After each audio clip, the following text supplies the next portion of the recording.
dan bahkan sudah dianggarkan. Nah, untuk tahun 2022 ini. 2022 Iya. berarti ini proses pelaksanaan. Ya, proses pelaksanaan insya Allah. Gitu. Ada berapa hektar lahan yang kira-kira disediakan nih?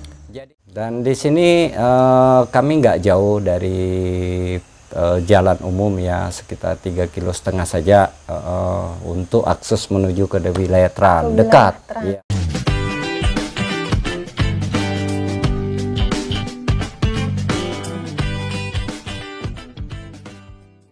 Sekarang saya sudah bersama dengan Pak Kades. Pak Kades, terima kasih banyak karena sudah disambut. Alhamdulillah, terima kasih Pak Supriyadi. Kepala Desa Muara Langon.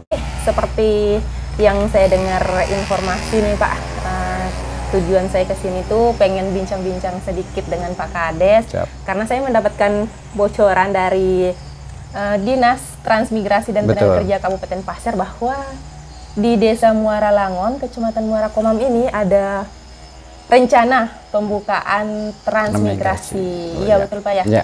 Ya, terima kasih atas kesempatan yang mana hari ini datang ke wilayah Desa Muara Langon. Nah, jadi perlu saya sampaikan bahwa transmigrasi yang kami ajukan ke Dinas Transmigrasi itu bukan proses baru-baru ini, tapi merupakan proses dari sejak tahun 2018, 2020 karena pandemi COVID-19 sehingga menunda pekerjaan yang semestinya terrealisasi di tahun 2019 kemarin, namun karena hal-hal tersebut tadi yang saya sampaikan sehingga ya mau nggak mau ditunda, dan alhamdulillah insya Allah 2022 ini dan 2023 insya Allah terrealisasi. Ya. Berarti sudah disetujui Pak ya? Ya, jadi kalau persetujuan baik dari Pak Bupati Pasir, Pak Yusriansa sudah memberikan rekomendasi, kemudian dilanjutkan oleh Pak Fahmi, alhamdulillah sudah dapat rekomendasi dan bahkan sudah dianggarkan. Nah, untuk tahun 2022 ini. 2022 berarti ini proses pelaksanaan. Ya, proses pelaksanaan insya Allah. Ada berapa hektar lahan yang kira-kira disediakan nih? Jadi untuk lahan yang kami siapkan itu sekitar 712 dan sudah kami proses 12 hektar ya, 712 hektar yang mana telah diberikan oleh masyarakat, artinya pemilik dengan menyadari kalaupun misalnya tidak diserahkan ya lambat, pasti proses perkembangan untuk penduduk Desa Muara Langon akan lamban. Nah, oleh karena itu kami coba negosiasi terhadap pemilik. Alhamdulillah pemilik memahami tujuan dan maksud untuk peningkatan ekonomi masyarakat. Iya, betul. Luar biasa sekali karena memang salah satu faktor pendukung pembangunan di desa itu secara cepat itu dengan adanya program transmigrasi. Karena nggak dipungkiri program transmigrasi itu membawa percepatan pembangunan ekonomi. Ya, betul. Jadi kami belajar dari beberapa transmigrasi yang saya anggap berhasil di dalam penataan, baik pengelolaan penataan administrasi kependudukan dan penataan pemukiman, itu semua artinya dia punya konsep. Jadi untuk desa-desa kayak kami ya, cara jujur acak-acakan, tapi kalau sudah dia konsepnya dari transmigrasi karena ada penataan lingkungan. Nah, itu yang kami harapkan. Nah, jadi harapan kami artinya calon transmigrasi ini, karena kami sistemnya itu 50-50, jadi 50 lokal dan umum, jadi 50% lokal, 50% umum. Nah, gitu. Betul. Dan alhamdulillah saya melihat potensi yang ada di Desa Muara Langon ini Pak. Tadi sudah diajak jalan-jalan nih sama Mbak Kiki, keliling-keliling Desa Muara Langon. Dan di sini potensinya sangat bagus, baik itu berupa kebutuhan air yang sudah baik, karena di sini potensinya pegunungan Pak ya. Kemudian juga listrik dan terutama akses jalan Pak. Karena memang saya membandingkan dari transmigrasi yang ada di desa kami, itu posisinya yang sangat jauh dari ibu kota kabupaten dan akses jalan yang sangat rusak parah. Dan di sini kami nggak jauh dari jalan umum ya, sekitar 3,5 km saja untuk akses menuju ke wilayah Tran, dekat. Ya, jadi paling dekat ini. 3,5 km itu dari pinggir jalan ini naik ke atas, dah dapat pemukiman Tran. Dan konsep yang kami ajukan, makanya kami dapat persetujuan oleh baik kehutanan, karena kami konsepnya itu pohon-pohonan. Jadi di sana nanti programnya itu pengembangan kopi dan buah-buahan. Oh, jadi perkebunan Pak ya? Perkebunan. Bukan transmigrasi umum. Maksudnya untuk konsep anunya ya. Jadi pengembangannya di sana itu tanaman pohon-pohonan berupa kopi, buah-buahan. Nah itu. Wah, bukan bukan teran sawit. Iya, karena kami ya. Kalau saya di sini memang sudah dapat dari kehutanan, tidak membenarkan untuk majukan itu. Jadi kami koordinasi dengan kehutanan, akhirnya kalau untuk transmigrasi pohon-pohonan silahkan Pak Kades, kami dukung. Tapi kalau sawit kami minta maaf, karena wilayah sampean itu adalah hulu. Kalau hulu nanam sawit, kayak apa kami yang dihilir bilangnya gitu. Betul. Itu konsepnya. Dan itu yang berpotensi di sini, Pak ya? Ya, dan apalagi mayoritas desa kami ini kan bentuknya pegunungan. Jadi kalau saya tanam sawit ya secara otomatis mubazir juga. Iya, betul, Pak. Gitu. Dan juga tadi Bapak bilang bahwa aksesnya itu dekat dari jalan raya. Berarti otomatis nih ketika pembangunan transmigrasi nanti dilaksanakan, itu kemungkinan besar sudah dilalui atau mendapatkan fasilitas PLN, Pak ya? Mudah-mudahan konsepnya ya. Jadi harapan saya juga dengan pemerintah kabupaten nantinya paling tidak akses sarana termasuk PLN. Namun kalau memang PLN lambat menyampaikan ke sana, kami di dalam situ ada potensi air terjun. Jadi kemungkinan nanti melalui PLTA.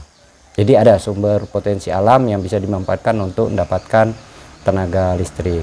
Tenaga listrik, jadi sumber air, bahkan bisa menjadi salah satu destinasi wisata. Gitu. Wah, itu sangat luar biasa, Pak. Saya sangat terkagum-kagum dengan adanya rencana pembangunan ini, program transmigrasi di Desa Muara Langon, karena saya melihat potensi itu memang sungguh luar biasa. Karena dibandingkan dengan ini desa kami, juga sebetulnya bagus potensinya, untuk sawit juga bagus. Hanya saja letak geografisnya yang terlalu jauh dengan ibu kota kabupaten, dan juga akses jalan yang masih rusak, dan juga jaringan yang belum ada, karena dia jauh dari ibu kota kabupaten, dan akhirnya juga PLN masih jauh dari kata untuk mendapatkan ini.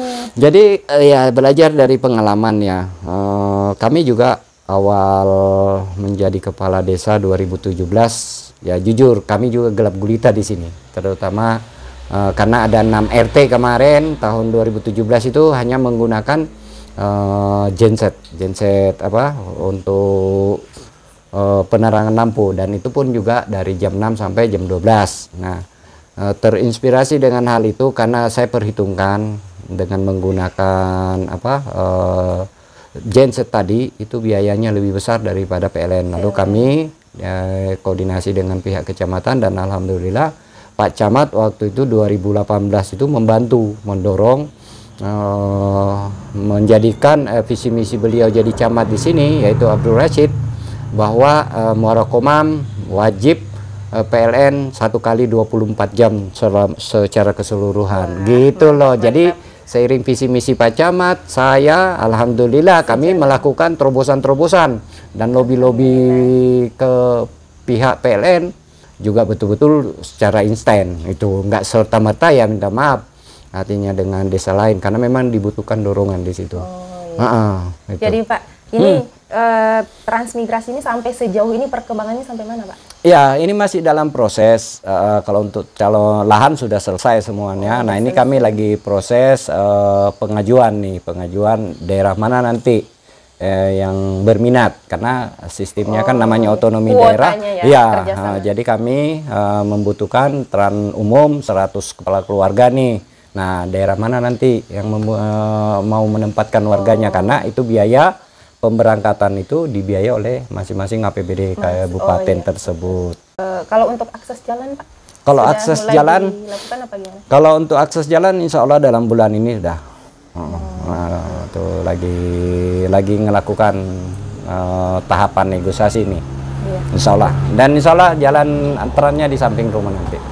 Di nanti ini yang saya buat jalan. Berarti ini nanti yang samping rumah Bapak ya, ini saya jadikan jalan, akses. Berarti di bagian belakang sini lokasi daerah pegunungan. Iya, daerah pegunungan di belakang sini aja terannya itu. Yang ada ini ya, apa namanya? Air terjun. Iya. Yang bisa menjadi potensi untuk luar biasa, Pak. Jadi harapan saya juga dengan adanya program transmigrasi ke depannya sering-seringlah main-main di sini nanti kita lihatkan. Pasti Pak, insya Allah. Saya harap artinya di-up-kan saja, dipublikasikan bahwa di Samora Langon dengan terbentuknya misalnya pembangunan transmigrasi, ya harapan saya paling tidak diperkenalkan. Oh ternyata penghujung Kalimantan Timur loh. Iya betul Pak, tadi sudah jalan-jalan sama Mbak Kiki di perbatasan Kaltim Kalsel, sebelah kakinya di Kaltim, sebelah lagi di Kalsel. Jadi kita berasa kayak besar banget nih, berada di 2 provinsi dalam satu waktu. Kalau kami tiap malam nyebrang gitu loh. Berarti tiap malam ke provinsi lain ini Pak. Banjar. Iya. Kemana? Banjar. Ke Banjar. Mau ke Kalsel dulu. Aduh, jadi kalau ada yang nanya, Pak Kades lagi keluar provinsi gitu ya. Tiba-tiba muncul, oh provinsinya ternyata di sini aja. Aduh, Masya Allah Pak, terima kasih banyak Pak karena sudah meluangkan waktu. Saya juga nggak enak sebetulnya karena Bapak pasti capek habis ini. Dan apalagi kalau Bapak welcome, insya Allah mungkin saya sering-sering mengupdate perkembangan transmigrasi. Dan karena saya juga berkunjung di sini karena tadi ada pelantikan PPDI. Oh iya. Saya jadi baru tahu produk unggulannya Desa Muara Langon ini ternyata minyak kemiri. Dan juga pertama kali saya lihat proses pembuatannya. Sebelumnya nggak pernah. Pohonnya juga nggak. Taunya udang, kepiting, ya kayak gitu. Orang pantai. Tanjung Harapan. Kalau anak gunung. Iya. Kita ini orang pesisir. Iya.